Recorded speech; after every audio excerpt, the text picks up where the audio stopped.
going on, guys? Tom Davis here. I am in Phoenix, Arizona, and today I'm going to teach you how to safely, properly introduce the recall using the remote collar. Let's get it.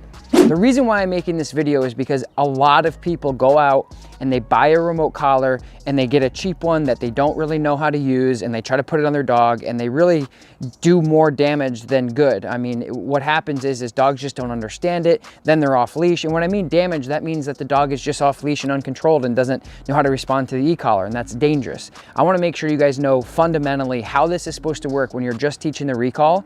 There's so many different things, and I have a ton of videos on how to introduce the recall universally throughout your whole dog training life with your dog, which is what we're going to talk about in all the other videos that I do. But in today's episode, we're going to keep it simple and clean so you guys can get your e-collar at home. And if it's something you're going to do, I want you to do it right. So let's get into it. So all you guys need to start this, what I'm using right now is a Dogtra 280C, which is, Dogtra is the company, the 280C is the model. 30-foot long line, 15-foot long line, 20-foot long line, something that you can navigate him, because this is the introduction stage. He's not going to be off leash, so I need to make sure that I can give him some sort of pressure with the leash to guide him and navigate him through. The other thing that I'm going to be using is the Dogtra sound box, which every single time that I use the remote collar, you guys are going to know when the e-collar goes off, because timing is really key. And the other thing I'm using is a bag full of treats. I like to use beef liver treats because dogs love them. So in a perfect world, you guys are going to want to be introducing this with not a lot going on. Maybe a room where there's nothing in there. You got your treats, you got your e-collar, you got your long line, but dog training isn't perfect. We're never going to be in a perfect scenario. I'm training him in his driveway with not a lot going on first thing in the morning. So we're going to let him out, and I'm not going to hold the leash or anything because he's pretty responsive to verbal cues in the first place. I'm just going to start associating that low-level stimulation. Benny, come. Yes, good boy. Good, come. Sit. Yes, good. Good man. Break. Make it fun. This is fun. So when the e-collar goes off to the dog, he feels that stimulation. I pair it with, hey, come. He comes to me, and then it shuts off. It's a classic form of escape training. This is not a correction. This is not a punishment. This does not hurt the dog.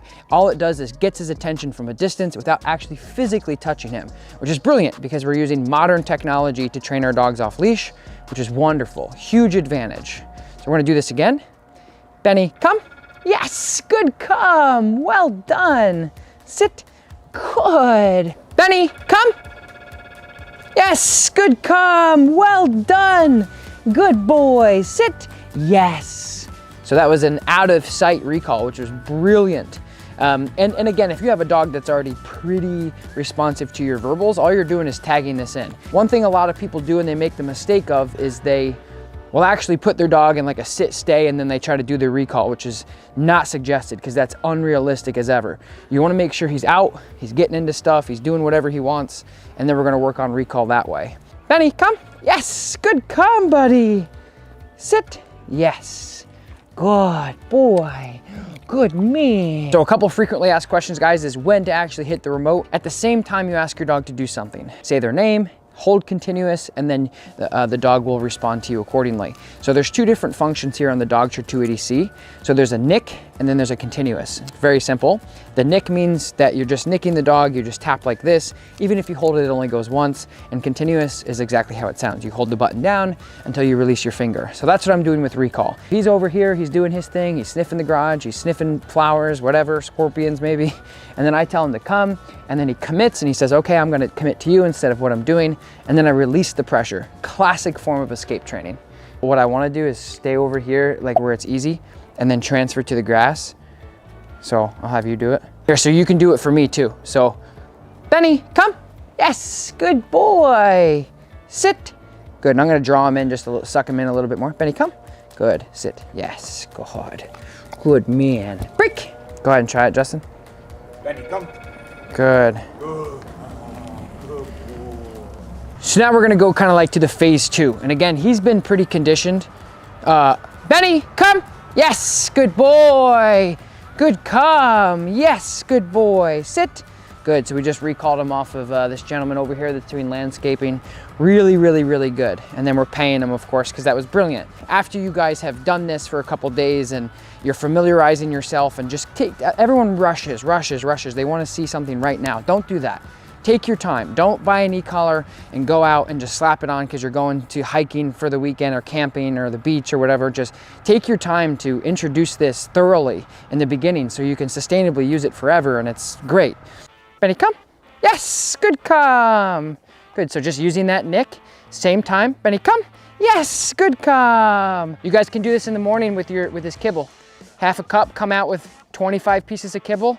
Really close, Benny, come. Yes, good, come. Benny, come. Yes, then, right, so you call him right now. Benny, come. Good, come. Nice. So let me show you how to size it. Benny, come. Yes, buddy, good, come. Sit.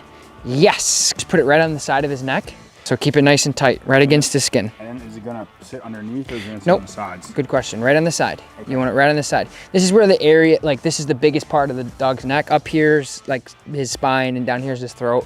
Keep it right on the side. Right, buddy? Right in there. Rick, when you're doing the nick, because some dogs, like I was saying before, like the continuous, they're like, they stop to figure out what you want.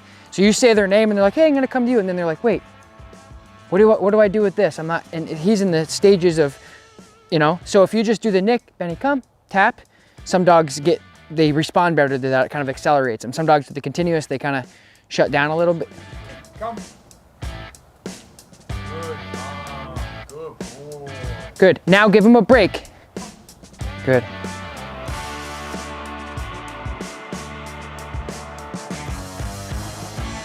That would be your morning session. That's it. Okay.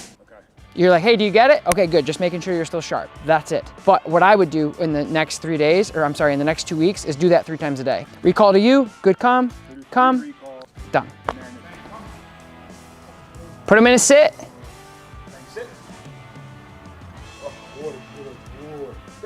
Good job, Benny.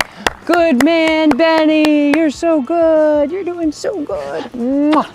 Good, yes. All right, you guys, so now that we have Benny in a really good spot, you guys have the information that you need to do it right. And that's really why I made this video, because the e-collar has, I think it's really overwhelming for a lot of dog owners, and there's a lot of misinformation out there. You guys just saw, when I came to Phoenix, his owner was like, I need him to come off leash. And for me, I love dogs so much, and I want to do what's best for the dog and the owner, and to responsibly, humanely be able to use something that can actually reach out and communicate with the dog completely wireless, I have found to be the best, most effective, most efficient way to do that. So he's at a good point. If you guys have questions, I highly recommend hiring a dog trainer in your area that is comfortable using the remote collar, that can help you establish your e-collar basics, as well as going through all the videos on YouTube from people who are professionally trained using the remote collar in the way that I just introduced it. But again, I wanted to make this video just to let you guys know, to let anybody know, the e-collar is not this scary, shocking, mythological, crazy thing, abusive thing at all. As you guys saw, this dog is now as happy as he can be, running around in the acres that he has, and his owners can now go to the beach and other places like that and travel with him and have him responsibly off leash. Just because we care, we need to be able to communicate. So anyway, I hope you guys like this video. I really, really do. I hope that it was insightful for you. I appreciate you guys watching. If you haven't yet, do me a solid favor, you guys. Like this video, smash that subscribe button. We put videos out like this every single week, sometimes twice a week. I appreciate you guys again. I will talk to you next time. Peace. Okay, come on, break.